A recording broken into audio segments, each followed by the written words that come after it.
नमस्कार मैत्रिणींनो, महिला दिनाच्या खूप खूप शुभेच्छा. आज आमच्या आहोंनी मला सरप्राईज दिलं आणि मला बाईकवर फिरायला घेऊन गेले. मला वाटलं मी डहाणूला चालले असू आणि तिथे थोडीशी खरेदी करू आणि परत येऊ, परंतु यांनी बाईक सुरू केली की पूर्ण बघा आता कुठे घेऊन जातात ते आपण बघूया आपल्याला. आणि तिथे अवतीभोवती छान झाडी होती आणि पुढे गेल्यानंतर आपल्याला समुद्रकिनारा आणि समुद्रकिनाऱ्यावर असणारे जो रस्ता होतो त्या रस्त्यावरून पुढे पुढे चाललो होतो. ते बघा समुद्रकिनाऱ्याचं म्हणजे तुम्हाला मी शूटिंग दाखवलेलं आहे.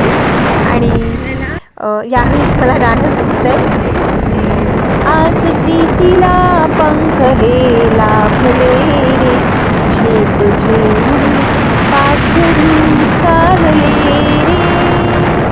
खूप हवा येत होती, आवाज येतोय आणि मला काय हे त्याचं जे साऊंड आहे ते पण मला कमी करायचा विचार केलेला, परंतु ही हवा आवाज खूप छान वाटत आहे व्हिडिओमध्ये.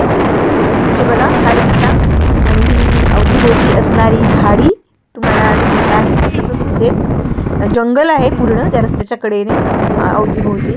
आता बहुतेक वाढवण बंधनामुळे बरीचशी झाडं कापली गेलेली आहेत आणि कडेला जे पाडे आहेत वेगवेगळे. त्यानंतर आम्ही आलो शिव पाणीपुरीमध्ये. तिथे पावभाजीचा आस्वाद घेतला, मिसळपावचा आस्वाद घेतला. मकर मला ओरडले, खाद्यपदार्थांचे काही व्हिडिओ टाकू नकोस, काढू नकोस. त्यानंतर आम्ही तिकडे जरा गार्डन होती तिथे बसलो निवांत, कारण उन्हाची वेळ होती आणि मस्त गप्पा मारल्या. आणि तिथे स्विमिंग पूल पण होता. तिथे मकरंद बोलले आपण जाऊया स्विमिंग करायला, परंतु आम्ही कपडे घेऊन गेलो नव्हतो. मी म्हटलं नको. मग त्यांनी मला दुसरी ऑफर दिली, आपण इकडेच राहूया रूम घेऊन. मी म्हटलं नाही, मुलं घरी आहेत आणि आपल्याला जायचं आहे. कारण की एक ठराविक वय असतं त्यावेळेसच ती मजा असते. पण फिरायला मला खरंच आवडतं, ते पण बाईकवर. खूप छान अवतीभोवती झाडी आणि पुन्हा आम्ही तिथून मला मकरंद पुढे घेऊन गेले. म्हटलं आपण कुठे चाललो आहे, मकरंद आपण परत जाऊया. तर ते तर आणि आम्ही महाराष्ट्राची जी बाँड्री होती ती पार केली आणि आम्ही गुजरातमध्ये गेलो. इकडे सगळे बोर्ड गुजरातीमध्ये होते. शूटिंग करायचं माझं झालेलं आहे, कारण की गाडी एवढी फास्ट होती की मला शूटिंग करताच येत नव्हतं गाडीवर. त्यामुळे बरंच काही शूटिंग माझं स्किप झालेलं आहे व्हिडिओज. आणि हे बघा अशा पद्धतीने पुढे गुजरातमध्ये गेलो.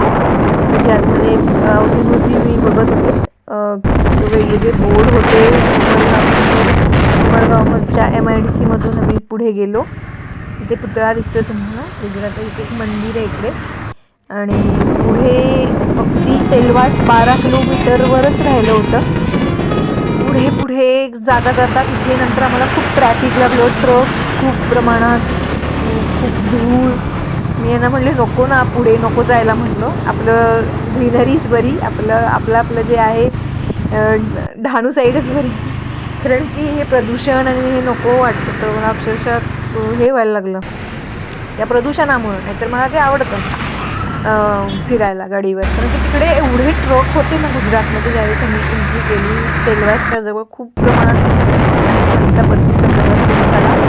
त्याचा अंदाज झाला आणि आम्हाला रस्ताच सापडत होता बघा. आणि कसे बसे आम्ही पाड्यापाड्यांमधून रस्ता काढत घरी पोहोचलो. अशा पद्धतीने एन्जॉय.